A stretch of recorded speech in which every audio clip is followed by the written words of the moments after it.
I came back from Singapore and Malaysia, and I went to San Diego to work.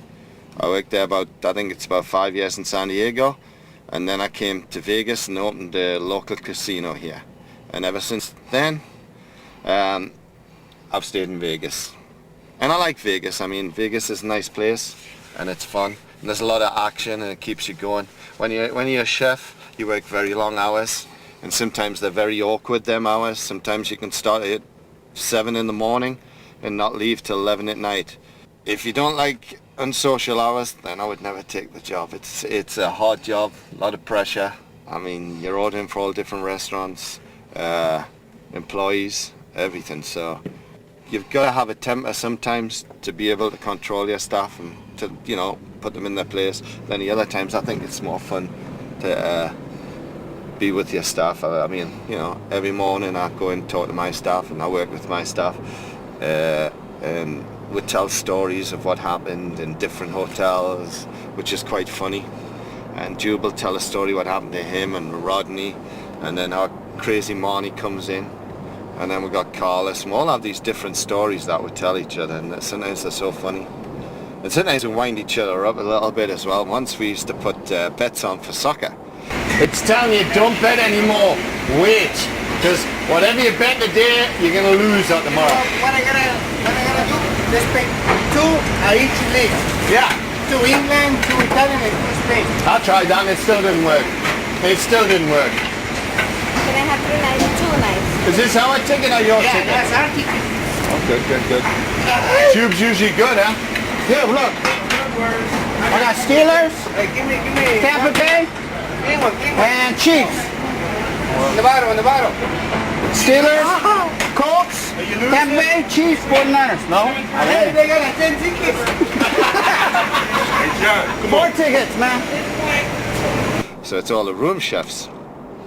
Then there's like Marnie, Rodney, me, Levi, and Carlos and them. So we'll put like $5 each, and we'll put all these bets on, and I picked 6 teams. And we picked like 6 different teams. It was like three sets of 6 different teams. Of course, we never won. But Marnie and Levi didn't know that because they were on swing shift. So I said to Rodney, what if we told them that we won all the 6 teams, right? And then we'll just tell them, look, we won this 6 teamer, but you can't believe that we won the next 6 teamer, the next 6 teamer. Now, if you hit 6 teams, it's like $500 for a $5 bet, because if you pick the better odds, and they know I'm good at picking soccer sometimes.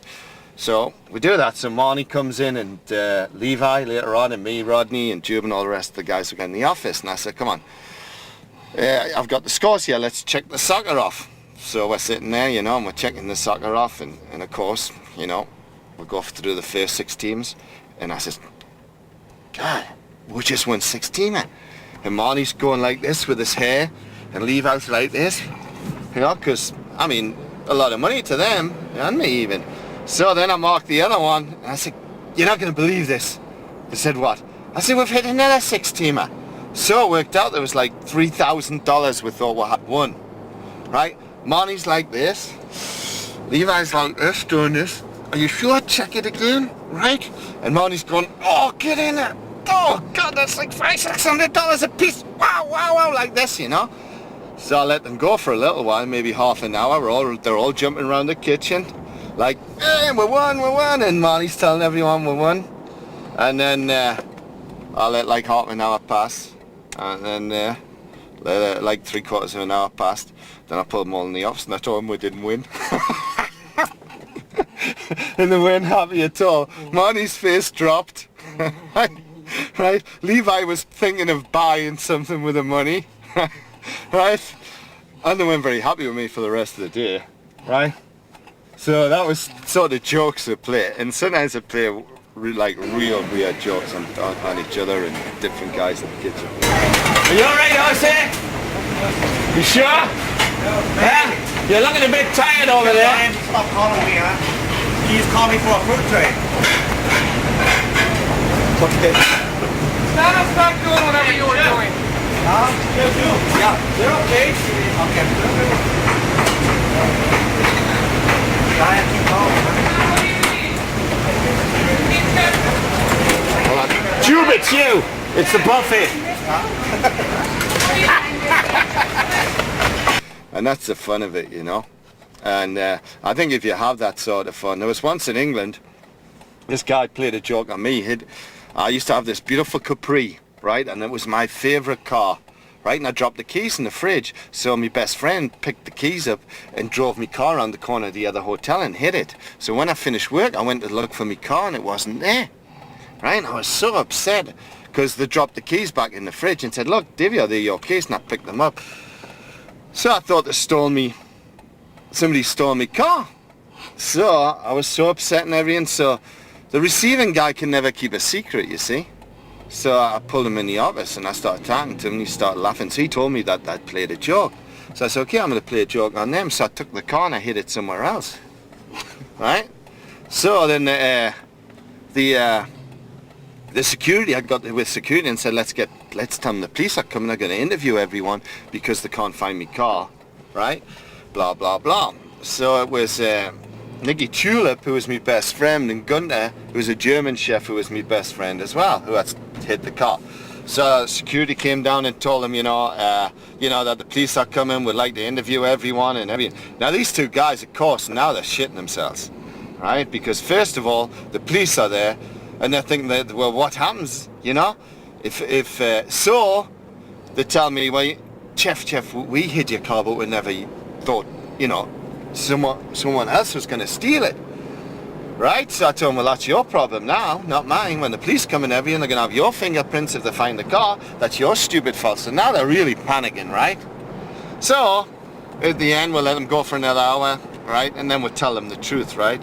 So that, you know, Gunnar says, you bastard, you know, I was so scared, but I needed to get Nicky Tulip back, and I had to think of a way to get him back. Well, his wife used to work in the bar, right? So he used to always go on about how he used to enter these competitions in the paper and how you would win something, you know. So I said, right, I'll get him. So I phoned his wife and tell him that he won the Reader's Digest competition, and he won $20,000 plus a TV, a stereo, and a car. Right?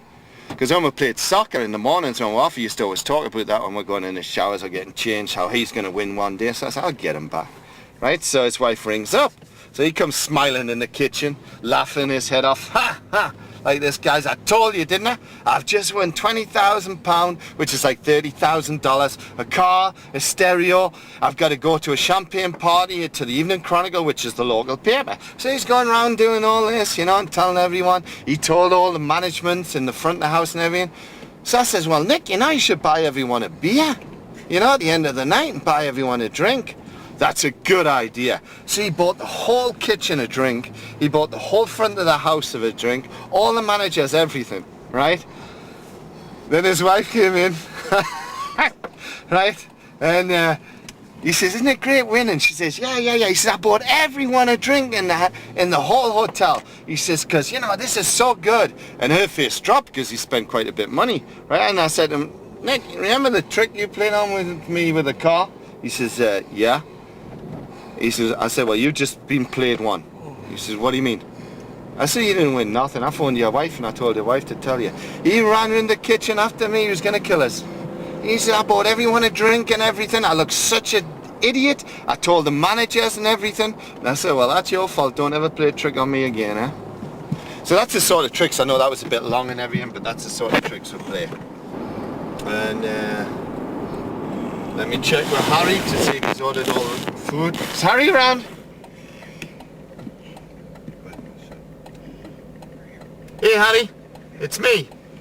Everything alright? You are? Oh, I felt much better today. Much better. Yeah, that's good. That's the best thing, eh? Yeah? And how we doing with everything? We're alright? You got plenty of food and everything? Okay, I'll be pulling up soon. Tuesday, yeah, we're gonna get together for that pool party, yeah? And make sure what we're gonna serve. Let's do that today, because we're gonna have to probably get it in on Saturday or Monday morning, huh? Okay then. I'll see you later, bye. That's how, you see on the sign over there on the terribles, that's our half rotisserie chicken. It's like the chickens are like 4.5 pounds in weight, so you get like 2 pounds of half a chicken. You get refried beans, rice, corn on the cob. You get a salad. Now it includes an original Hofbrau beer, which is that good beer where the Hofbrau is going to do the tent over here. But we sell about 300 of that a day. The chicken. Morning. How are you? Fine. Good. Fine, fine, fine. Your jacket? Yes, please. Thank you very much. You're welcome. You're happy this morning, eh? Hold the lift! Okay. Hold the lift! Hi, John. Man, look at the elevator already making noise. How you doing, Jimmy? How you doing, sir? Good. That's good. Like that. You know that? If we got aspirin over here anyway, we'll use, Hey, Jesus! yeah, we got overtime tomorrow. John, will you shut up, man? Can I just get to work first? Huh? Every day, every day, every day. I know. Joe? Morning, guys! Wow, you're in a good mood. Oh, yeah. What's all this about him telling me? What's all this? I'm getting the lift from it. He's telling me that we got 2 stops short on the line. I don't see any stops short on the line. Guess who? Guess who? Who told me that this morning? John. Yeah, John. We've got no stuff, got nothing. The dishwasher's not working. Is the dishwasher working? Yeah.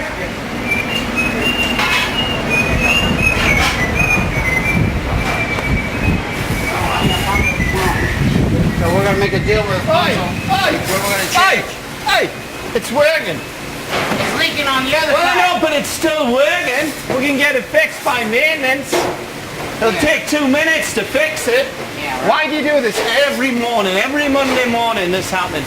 Every Monday morning you like to put. Can you not just say, good morning, chef, how are you this morning? Okay, good morning, Chef. There you go. Practice that for the next 5 days. And see if I can come to work and you can just say, good morning.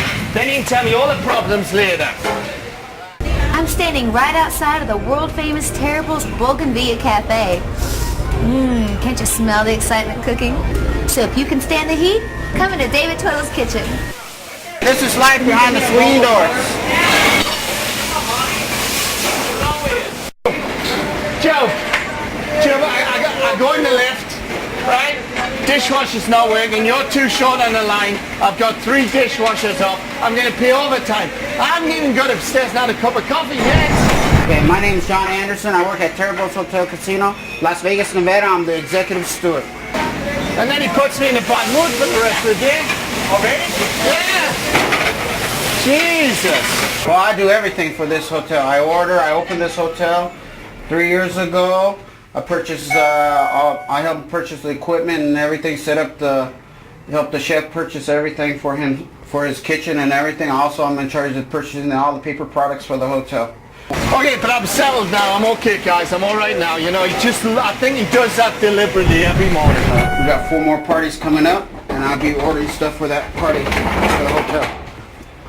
I'm working for Chef Davis like 6 years, 3 at the Santa Fe, 3 here, and I like work with him. He's nice.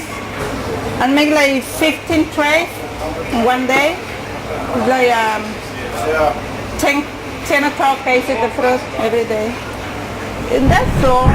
My name is German. I've been here for about 3 years, and I've known the chef for about 5 years because he's a good guy. And I mean, he can be a pain, but he's a good guy. I enjoy working with him, and I'm a cook, and I'm doing right now hot spicy honey mustard for the chicken wings. My name is Raul. I've been working for Chef David for 13 years, and I'm the associate over here. And now I am the one who does the soups, the gravies, and this is what I gotta do now. I'm responsible for the hot food only. All the gravies over here, mashed potatoes over here, meatballs over here. Those 3 lashes like Chinese items over here. This is the, like taco bar. Steam sheet over here too.